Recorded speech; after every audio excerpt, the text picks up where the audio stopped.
Assalamualaikum warahmatullahi wabarakatuh. Perkenalkan, nama saya Igu Aspuri.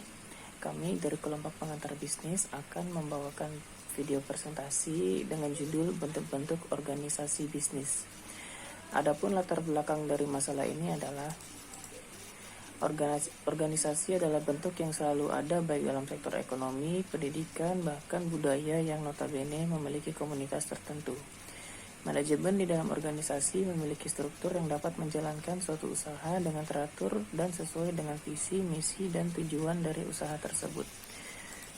Lalu tujuan dari pembahasan kami adalah untuk dapat mengetahui cara pemilihan bentuk organisasi bisnis, untuk dapat mengetahui bentuk-bentuk organisasi bisnis, untuk dapat mengetahui berbagai macam bentuk perusahaan yang lain. Organisasi adalah bentuk yang selalu ada, baik dalam sektor ekonomi, pendidikan, bahkan budaya yang notabene memiliki komunitas tertentu.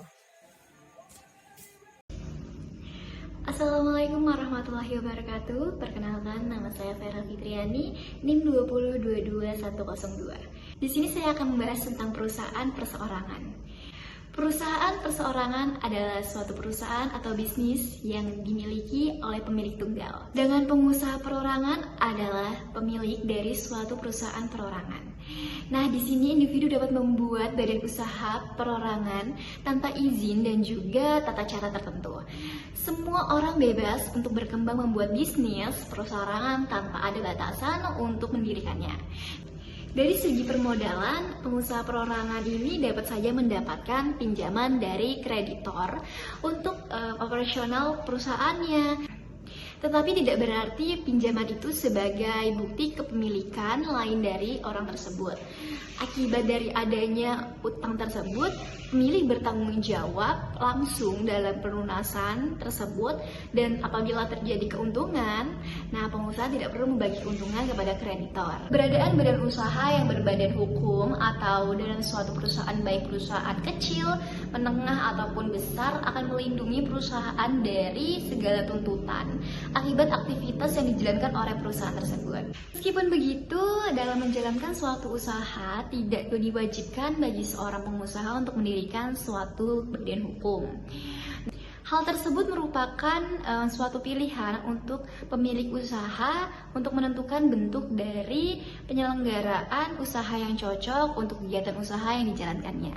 Namun untuk beberapa jenis usaha tertentu memang diwajibkan untuk peraturan undang-undang harus berbentuk badan usaha yang merupakan bentuk hukum seperti bank, rumah sakit, penyelenggaraan dalam pendidikan formal. Usaha merupakan kesatuan yuridis dan juga ekonomis atau kesatuan organisasi yang terdiri dari faktor-faktor produksi yang bertujuan untuk mencari keuntungan. Badan usaha adalah rumah tangga ekonomi yang bertujuan untuk mencari melaba dan faktor-faktor produksi.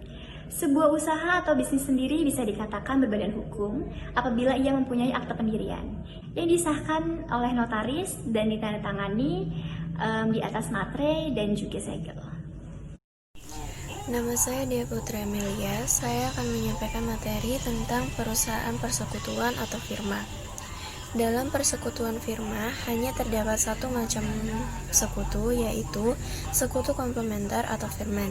Sekutu komplementer menjalankan perusahaan dan mengadakan hubungan hukum dengan pihak ketiga sehingga bertanggung jawab pribadi untuk keseluruhan. Perihal pembagian keuntungan dan kerugian dalam persekutuan firma diatur dalam pasal 1633 sampai dengan pasal 1635 KUHP Perdata. Ia mengatur cara pembagian keuntungan dan kerugian yang diperjanjikan dan yang tidak diperjanjikan di antara para sekutu. Dalam hal cara pembagian keuntungan dan kerugian diperjanjikan oleh sekutu, sebaiknya pembagian tersebut diatur di dalam perjanjian pendirian persekutuan. Dengan batasan ketentuan tersebut, tidak boleh memberikan seluruh keuntungan hanya kepada salah seorang sekutu saja, dan boleh diperjanjikan jika seluruh kerugian hanya ditanggung oleh salah satu sekutu saja. Penetapan pembagian keuntungan oleh pihak ketiga tidak diperbolehkan.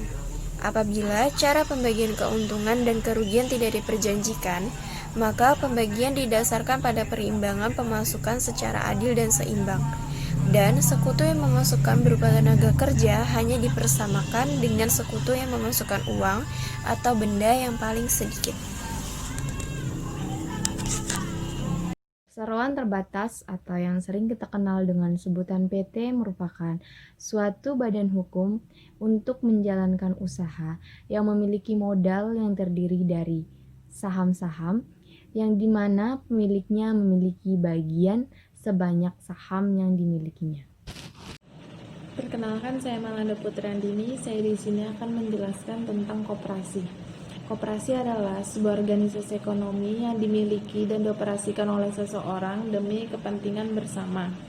Koperasi melandaskan kegiatan berdasarkan prinsip gerakan ekonomi rakyat yang berdasarkan asas kekeluargaan. Bentuk-bentuk lain organisasi bisnis. 1. Organisasi lini. Organisasi garis atau lini adalah suatu bentuk organisasi di mana pelimpahan wewenang langsung secara vertikal dan sepenuhnya dari kepemimpinan kepada bawahannya. Bentuk organisasi ini merupakan yang paling tua dan digunakan secara luas pada perkembangan industri pertama. Poin-poin penting organisasi lini yang diciptakan oleh Henry Fayol. 1. Hubungan antara pimpinan dan bawahan masih bersifat langsung. 2. Selain top manajer di bawahnya hanya sebagai pelaksana. 3. Jumlah karyawan sedikit.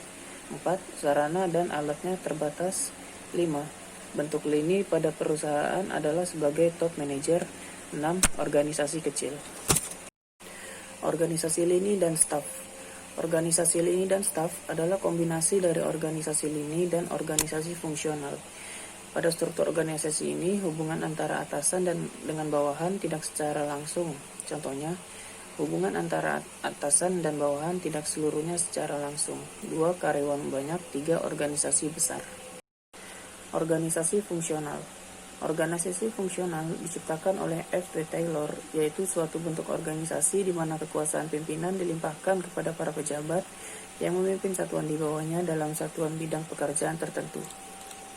Ciri dari organisasi ini adalah 1. Organisasi kecil, di dalamnya terdapat kelompok-kelompok kerja, staf ahli. 3. Spesialisasi dalam pelaksanaan tugas. 4. Target yang hendak dicapai jelas dan pasti. 5. Pengawasan dilakukan secara ketat. Organisasi lini dan fungsional. Organisasi yang masing-masing anggota mempunyai wewenang yang sama dan pimpinannya kolektif. Organisasi komite lebih mengutamakan pimpinan, artinya dalam organisasi ini terdapat pimpinan kolektif atau presidium atau plural eksekutif, dan komite ini bersifat manajerial. Ciri dari organisasi ini adalah tidak tampak adanya pembedaan tugas pokok dan bantuan. 2. Spesialisasi secara praktis pada pejabat fungsional. Pembagian kerja dan wewenang tidak membedakan perbedaan tingkat eselon. Struktur organisasi tidak begitu kompleks, biasanya terdiri dari ketua, sekretaris, bendahara, ketua-ketua seksi, dan para petugas. Organisasi komite. Organisasi komite adalah bentuk organisasi di mana tugas kepemimpinan dan tugas tertentu dilaksanakan secara kolektif oleh sekelompok pejabat, yang berupa komite atau dewan atau board dengan pluralistik manajemen. Organisasi komite terdiri dari 1. Eksekutif komite atau pimpinan komite, yaitu para anggotanya mempunyai wewenang lini. 2. Staf komite, yaitu orang-orang yang hanya mempunyai wewenang. Terima kasih sudah menyaksikan video presentasi dari kelompok kami. Kurang lebihnya kami mohon maaf. Assalamualaikum warahmatullahi wabarakatuh.